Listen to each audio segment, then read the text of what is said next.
Bonsoir à tous et bienvenue au 19h de la télévision de Burkina. Voici les titres. Lancement d'unités de production de foyers améliorés métalliques Rumde. Ces foyers qui contribuent à la préservation de l'environnement seront désormais produits sur place au Burkina. Une initiative mise en place grâce à la GIZ à travers son projet foyer amélioré au Faso.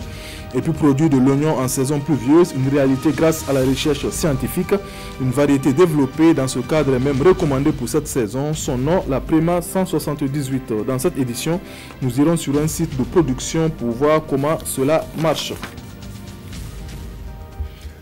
Il est désormais possible de fabriquer des foyers améliorés métalliques Rumde au Burkina Faso. Des unités de production de ces foyers ont été réalisées dans le cadre du projet FAFASO de la GIZ et c'est le ministre en charge de l'environnement qui a procédé au lancement de ces unités qui contribuent à la préservation du milieu naturel. Reportage Lamine Karantao et Moussa Sanon.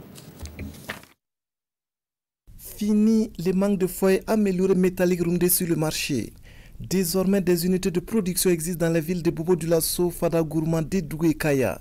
Autorités, acteurs du projet et population sont réunis ici à Bobo-Dioulasso pour l'ouverture officielle d'une des deux unités de la ville, cérémonie qui marque également l'inauguration de toutes les autres unités du pays. Ces unités de production consistent vraiment à la production quantitative et qualitative des foyers améliorés. Il faut dire que quand même il y a très longtemps que le Burkina connaît les foyers améliorés. Au fur et à mesure, on s'est rendu compte que pour avoir une bonne qualité et une bonne quantité de foyers pour la population, il faut quand même une unité de production pour permettre aux artisans de construire beaucoup et bien pour la population.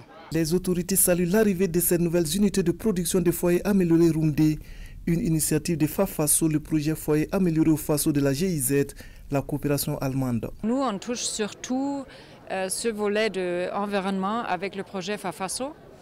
Et là, nous, on accompagne le gouvernement de réduire l'utilisation du bois. Pour nous, aujourd'hui, être aux côtés de la GIZ pour le lancement de ces unités dont le financement provient de la GIZ. Et pour nous, c'est une bonne opportunité pour le gouvernement et c'est l'occasion de dire merci. Et comme on le dit toujours, et toujours demander toujours nous accompagner dans la mise en œuvre des politiques du gouvernement. Au cours de cette cérémonie d'ouverture des unités de production, des foyers améliorés sont remis à des associations de femmes. Quant aux artisans, ils reçoivent des fonds de roulement pour la fabrication de ces foyers. Des initiatives en cette rentrée scolaire pour soutenir des familles vulnérables, des élèves du 4e arrondissement de Bobo-Dioulasso ont ainsi bénéficié de fournitures scolaires et de vivres, un geste pour qu'ils puissent mieux entamer l'année scolaire 2018-2019. Reportage Mané Yen et Ismaël Satonin-Paris. Laisser parler son cœur au profit des enfants démunis. C'est tout le sens de ce don de kits scolaires et de vivres.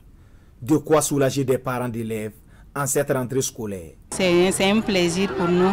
On remercie et Dieu les pousse toujours à faire ces genres de dons. Bon, vraiment, ce n'était pas du tout facile, mais grâce à ces dons, vraiment, je suis très heureux. Par ce geste, la donatrice entend contribuer à alléger certaines charges des parents et permettre à des enfants d'aller à l'école dans des conditions acceptables.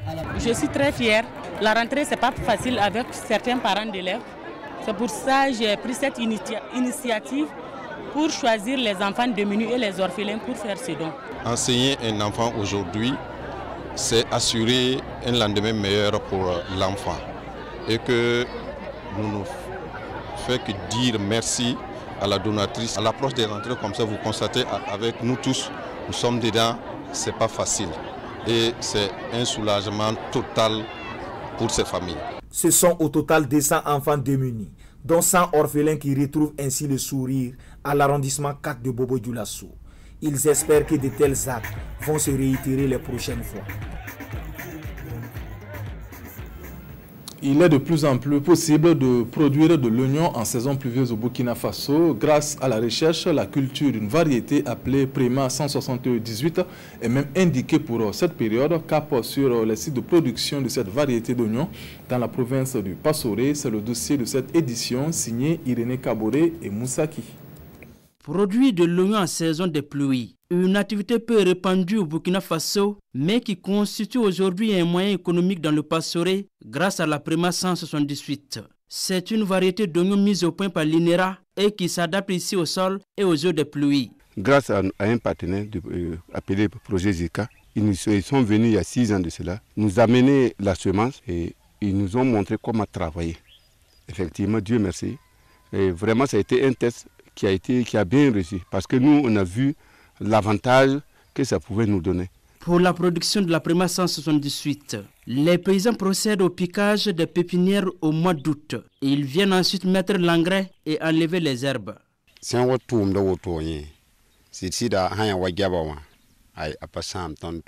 La production de la variété 178 ne nous empêche pas de faire nos travaux champêtres. Seulement, il faut reconnaître que sa culture est plus rentable que celle des autres spéculations. Moi, je suis seul sur le site d'Oyon, mais je m'en sors mieux par rapport aux autres membres de la famille restés dans le grand champ.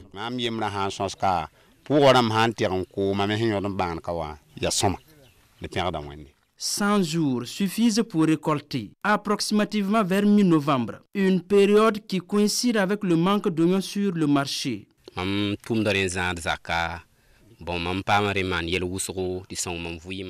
C'est avec l'argent de l'oignon que je nourris ma famille et fais face à mes dépenses. Ce site que vous voyez peut, au finish, m'apporter plus de 500 000 francs si tout va bien. 20 planches d'oignons Prima 178, à cette période-là, sa valeur dépasse 100 planches en saison sèche. Parce qu'un sac aujourd'hui qui se vend à 75 000 francs et un sac que vous allez vendre le même sac d'oignons à 12 500 francs, vous voyez la différence. Chaque année, la province du Pastoré dégage une production d'environ 10 000 tonnes de la Prima 178. Une variété d'oignons qui reste aujourd'hui peu connue, voire rare dans les autres localités du Burkina. Les acteurs souhaitent plus que jamais sa vulgarisation et l'appui des partenaires pour freiner l'importation d'oignons étrangers. Si on avait vulgarisé ça même, nous on pensait que le Burkina aujourd'hui, on allait avoir une ressource qui allait nous donner plus d'argent. Parce qu'en hivernage, quand vous produisez l'oignon, ce n'est pas pour conserver, c'est directement pour consommer. Et en ce moment, elle est chère. Très doux. En attendant, les producteurs félicitent les techniciens de l'agriculture pour leur accompagnement en termes de suivi conseil pour la production de l'oignon la Prima 178. Des agents qui sont aussi appelés à poursuivre la culture de cette variété dans les autres provinces du Burkina. Le chef de Tenkodogo, reçu par le chef de canton de Bobo Mandare à Bobo Dioulasso, il était dans la ville de Sia pour le parrainage d'une activité sportive, une rencontre qui traduit la cohésion sociale entre les différentes communautés au Burkina Faso. Reportage Moussa Tamboura et Kadou Romenki. Ils se réunissent d'habitude chaque dernier dimanche du mois. Mais aujourd'hui, l'occasion est toute particulière pour ces ressortissants de Tenkodogo.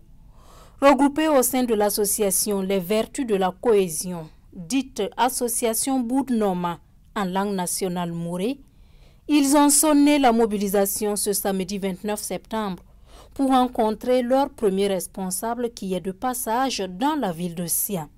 Il est venu à Bobo ici. C'est dans le cadre du sport. Il a été invité par le président de la Fédération burkinabé de boxe.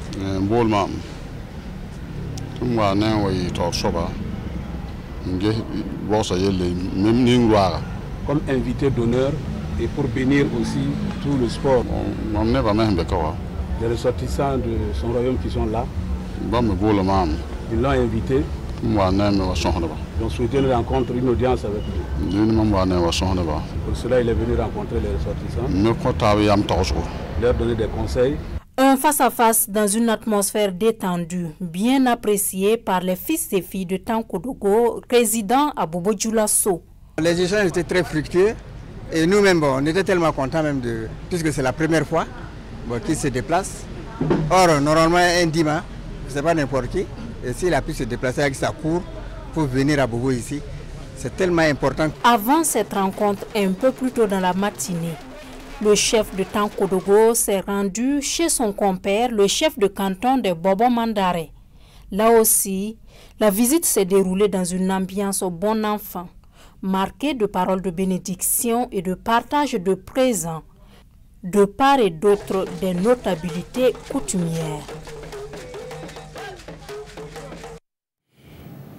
Les lauréates de Mini Miss Burkina 2018 ont visité les locaux de la radiodiffusion télévision de Burkina RTB, une visite qui entre dans le cadre des activités d'épanouissement et d'éveil de la petite enfance. Reportage de Césaire Carrefour et Nyarkiteda.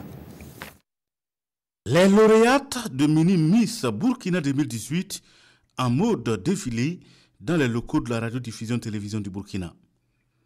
Elles sont là pour présenter et décliner leur vision. Ainsi donc, Nafissatou Maria Sodré et ses camarades s'engagent à lutter contre les fléaux qui minent la société burkinabé. Pour mon épanouissement d'abord, je dois aller à l'école, défendre la scolarité des filles, car éduquer une fille, c'est éduquer une nation. Je dois respecter mes parents, eux mes maîtres, avoir de l'amour pour ma région qui est la région des cascades. Je dois aussi aimer mon pays et respecter son drapeau, respecter le bien public, bannir l'incivisme qui est un frein au développement. En tant qu'enfant, je dois ensuite dire non à l'excision et à la maltraitance des enfants. Et selon la promotrice, Mini Miss a été initiée pour l'épanouissement des toutes petites, ainsi que la promotion et la valorisation de la culture burkinabé. Nous avons initié Mini Miss Burkina pour l'épanouissement des toutes petites et aussi pour leur formation, parce que nous les initions à l'anglais, à l'informatique, et il y a également des séances de cuisine et des visites touristiques. Elles découvrent également certaines régions. Il y a un défilé traditionnel, typiquement traditionnel. Nous mettons en valeur aussi le pain traditionnel.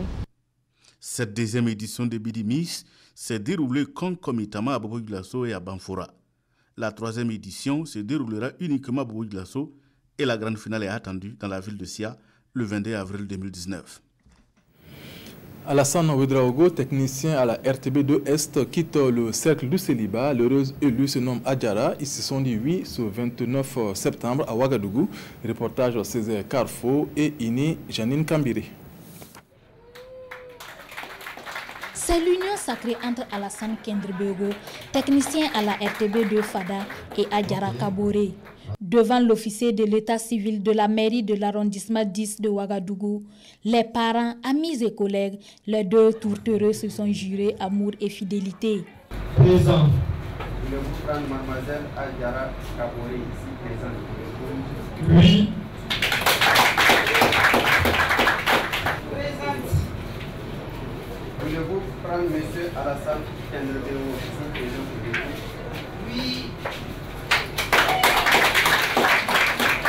L'idylle entre ces deux amoureux a commencé à Ouagadougou en 2009. Le couple Kendribego promet de vivre ensemble éternellement. Heureux ménage au couple Kendribego. On s'arrête là pour ce soir. Merci de nous avoir suivis. Le 20h, c'est en compagnie de Fousseni Kindo. Bonne suite de programme sur la RTB. Bonsoir.